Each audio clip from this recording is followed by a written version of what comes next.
Hey guys, this is Coach K, and you're listening to the Making Changes, Breaking Barriers podcast, where we talk about you. This is about you, your mind, and your path. So, before we get into today's episode, which I'm really excited about, I did want to give you a little sneak peek into what next week's episode is going to be all about. So, in case you forgot and still need to buy your significant other a gift or make dinner reservations, I'm going to give you a little bit of a heads up. Next week is Valentine's Day. So, if you haven't done that yet, maybe you need to get on it. I do know that not everyone celebrates Valentine's Day, and that's okay. I know even if you're in a relationship, some people are very against it. I find that even if we decide not to get each other gifts, that going out to dinner is kind of nice, or even just using that week as an excuse to go out to dinner at least one time. I love going out to dinner, so I tend to use it as an excuse to do that. But what I'm going to do is use next week being Valentine's Day as an excuse to get Cora on the podcast. For any of you who don't know, Cora is my wife. We've been married for 2.5 years now, and while that may not seem like a long time, it kind of does when we think about how much we've done in the past 2 years. And I won't get into too much of that now because that will be next week's episode. But yes, Cora is going to be our guest next week on the Making Changes, Breaking Barriers podcast, and I guarantee it's going to be a very fun episode, so make sure you tune into that. Okay, so today's episode is going to be all about habits. This isn't the first time I've talked about habits. This won't be the last time I talk about habits. And that's because habits are like the cornerstone behind any sort of change we're trying to make. Habits are our day-to-day actions. There are routines.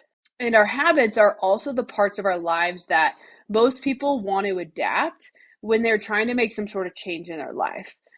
When you actually break down a habit and how it's formed, it's actually pretty simple. And I'm going to just blow through this because I really don't want to talk about this part too much today on this episode, but I want to talk more about the keys for building better habits. But actually knowing how a habit is formed is very important. So let's just talk about it real quick.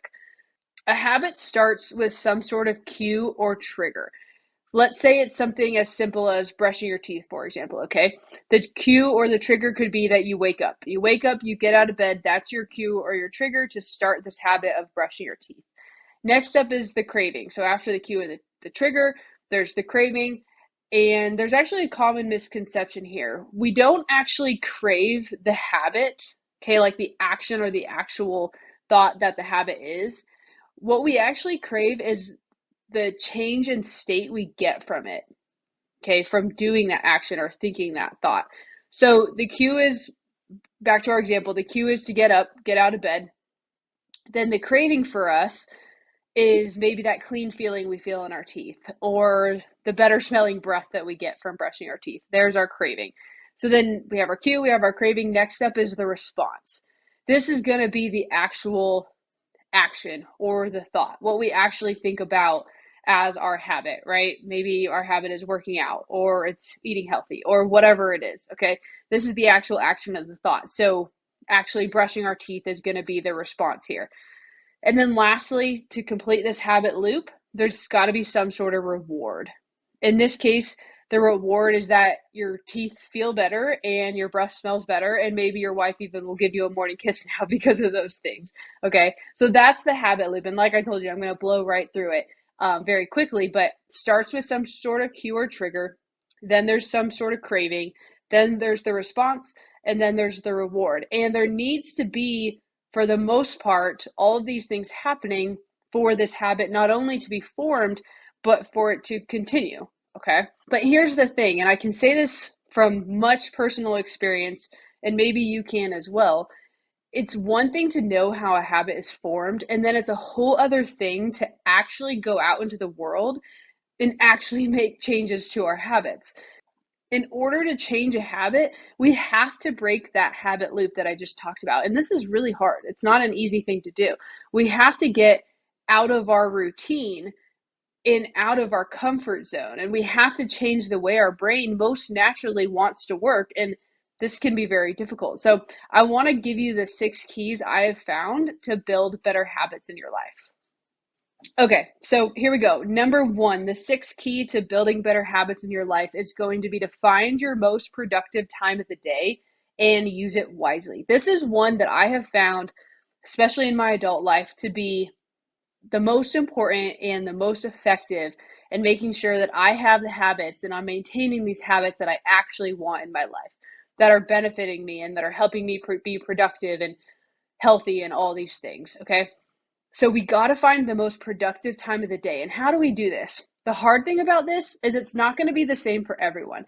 First of all, just how we're built. I mean, all the way down to our genetics and our personality type is going to have an effect on what time of the day we can be most productive. We like to say as a society that the morning is the time to be most productive, but the reality is this isn't the case for everyone. There are people who actually function the most productively in the evening, right? Maybe it's between the hours of actually 8 p.m. to 11 p.m. because the way that person's life is built, they get to work without distractions at that time, right? Like maybe the kids are already asleep and they're someone who needs no distractions, right? That's actually probably most people, right? Need no distractions. Other people are going to find that they have the ability to go to bed early, which means they can also wake up early, wake up before a lot of other people, the people in the household, as well as maybe people who would be calling on them from a work standpoint. And they're able to wake up in those early hours in the morning and get a lot done. Okay. I'll just give one more example, and this is actually more where I fall into.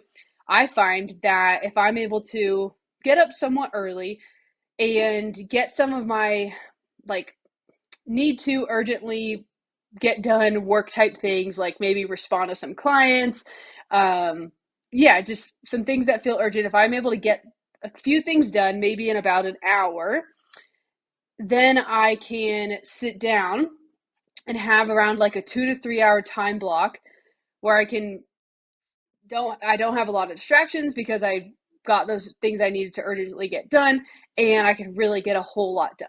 Okay, so that feels like it's my most productive time of the day. That's generally between around like 8:30 to 11:30. Okay. So the first step here is finding your most productive time of the day. And then the second part of this is that we have to use it wisely. And again, this can be a bit different, but what I think a lot of people think about is during their most productive time of the day, they think, how can I get like the most work done?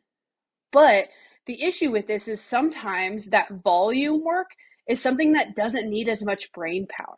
And the things that need more brain power, where it's like maybe you're not getting as much volume done, but it requires a lot more creativity, which requires a lot less distraction and the most brain power to actually get done. That's what we should be using those hours for, right? Like, so for example, in my world, a lot of times chatting with clients doesn't take as much brain power as drafting up my next podcast episode, right? So I might use that couple hour time in the morning where I'm feeling most productive to actually write my podcast versus chatting with clients, which maybe I'm able to get more volume of work done when I'm chatting with clients.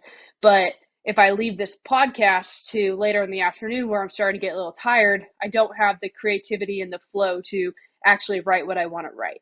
Okay. So, all that being said, this is a huge key to make sure that we're able to build these habits we want to. It's figuring out really, and maybe this takes some experimentation, but what is your most productive time of the day? And how can you use it wisely based on the type of work that you do and the responsibilities that you have in your life. All right, number 2, the second key to building better habits in your life is going to be to know your priorities and know that we can't do it all. This is a tough one because especially if you're someone who listens to this podcast and is part of this community that we've started to build, you do really value self-development and you value trying to live the best life that you can and finding the balance and being productive and all of those things. And so generally when you have this sort of mindset, you also have the mindset that there's a lot of things that you want to prioritize, right? I want to prioritize getting a solid workout in every day. And I also want to prioritize getting 10,000 steps in a day and cooking all of my meals and making sure the dogs get exercise. And of course, obviously getting my job done to the best of my ability because I feel that that's really important as well. I also have a bunch of friends who don't live in town and I want to stay in contact with them. And so there's that I want to prioritize and family and so on. I could go on forever, right? there's a lot of things that we want to prioritize.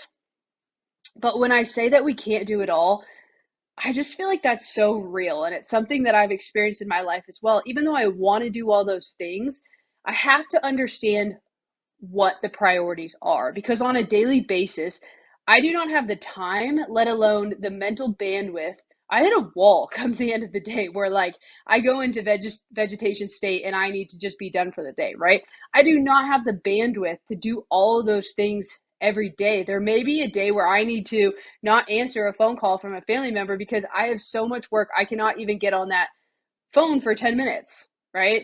And so, really understanding if I have to choose, what am I going to choose is super important. And so, that's going to be different for everyone. It's going to come down to your values, it's going to come down to the stage of life that you're in, your current priorities. This is something that we should all be spending time with, evaluating and reevaluating and reevaluating, right? Like, something for me, for example, is sleep. It is something that, especially since maybe the past 5 years or so, I've decided I am not going to budge on that one. Like, I need, for the most part, at least 8 hours of sleep. If I can get 9.5 hours of sleep, I'm super, super happy. So, even during the holidays when I'm hanging out with family or hanging out with friends, for the most part, there comes a time in the evening where I'm tapping Cora on the knee and saying, "Hey, we got to go," right? Because it's time to get sleep. Or maybe I had planned to wake up early the next day to work, but we didn't get to bed in time. Most likely, I'm going to decide to sleep in. And it might mean I'm working later in the day that day, but that sleep is something that I'm always going to prioritize. Okay. So know your priorities and know that we can't do it all. We really can't. Okay. Especially on a day to day basis. All right, the third key to building better habits is going to be to optimize your environment. And this is just exactly what it is. Really helping ourselves out, giving ourselves a helping hand by creating an environment around us that is conducive to the habits that we want. I'll give some examples. Let's say you're trying to eat healthier. You don't want to eat sweets anymore. You have a sweet tooth, and you know that if they're in the house, it's very hard for you to resist. Don't keep sweets in the house, right? Create an environment that is not going to challenge you every single time you walk into that kitchen. You have to walk into the kitchen to get the healthy food. But if you have to walk into the kitchen to get the healthy food and then there's sweets also there, you're challenging yourself. And maybe you're able to resist that temptation most of the time, but now all of a sudden you've had a really, really busy work day and you come home and you're exhausted. And before you can even give it a second thought, your hand is in that candy bag, right? So help yourself out by not even keeping it there. And I know that's super simple, but there's tons of other examples here. Let's say you're wanting to work out in the morning. That's the routine you're trying to create. You want to work out first thing in the morning. Something that I've heard from clients that has been really beneficial is laying out your clothes almost like we're a little kid again. Getting your workout clothes ready the night before, laying them on the ground in a place that you literally would have to walk over them to move on to anything else. So maybe you're putting them like right by the entryway to your room. And so you have no other choice to either decide, I'm going to put those clothes on and work out, or I'm going to walk over them and make the conscious decision not to work out. Okay. There's another example of optimizing your environment. Another one I've tried to implement, I'm not always great at, but I actually really love, is during those productive hours that I was talking about before, our phones. Our phones can be huge distractors, right? So obviously there's now the do not disturb function that I use actually a ton. So I would highly recommend that on your phone during those hours. But if you still find it challenging not to pick that thing up every 5 minutes, go put it in another room. Go put it in a drawer where, again, you would literally have to decide, I'm going to stand up, go grab that phone out of the drawer because there's something I really need it for, versus it just being there and out of habit, I'm going to grab it. So small changes like that can really be super effective because guess what? It's getting rid of not necessarily the cue, but it's making that response, picking up the phone, a lot harder to do. It's something that we really have to put a lot more thought into to actually have that response.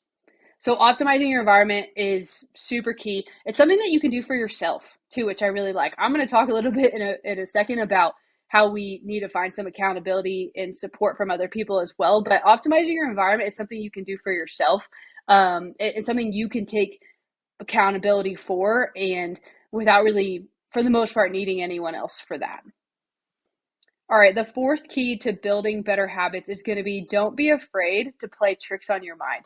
This one kind of makes me chuckle because I feel like I really do have to explain this one because you're probably like, Christina, what are you talking about? Playing tricks on my mind? But I feel like this one has been one of the most effective ways to keep myself on a habit that I'm trying to create. Okay. Like I was saying before, habits are scientific, okay? They're created and maintained through a habit loop. Our brains are literally trained to work in a certain way based on some sort of cue, whether it's environmental or something we're thinking, a restaurant that we're passing, a smell that we, smell, something that we see, whatever it is. And our brain is literally trained to go through this habit cue.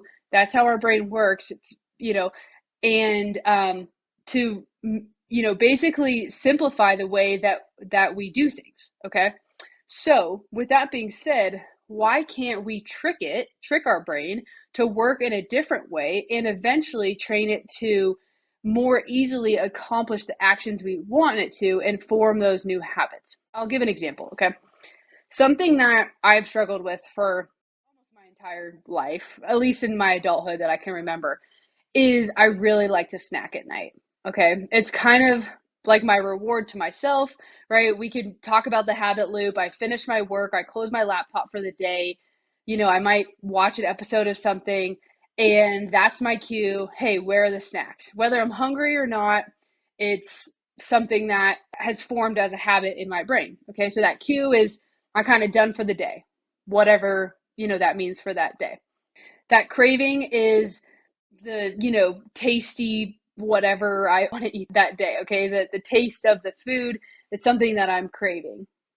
The response is getting up, going into the kitchen, grabbing that snack, and then the reward is getting to enjoy that snack while I'm relaxing. Okay, I'm sure I'm not alone in this is something though that has formed as a habit for me, and it's not something I always want to do. Right, there's times where I'm definitely reining my nutrition in. I'm trying to be healthier, eliminate more processed foods, which generally is what I want to snack on in the evenings. And so this is something that I'm sometimes at least focusing on trying to change. And so something that I've done is when I start to get that cue and the craving, my cue I'm not changing because I do work all day and then at some point I finish up, right?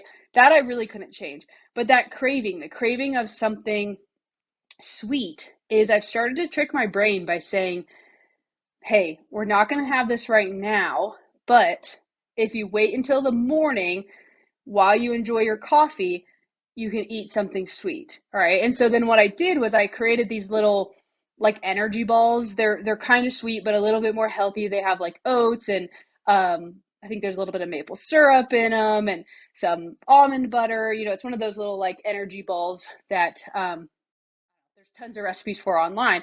And so I've told myself that if I wait and not snack, which most likely would end up being a ton of snacking, I can have that treat in the morning, right?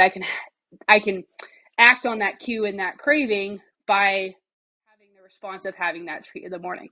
So that's a little trick that has worked for me, kind of switch my mindset and allow me to stop snacking as much in the evenings.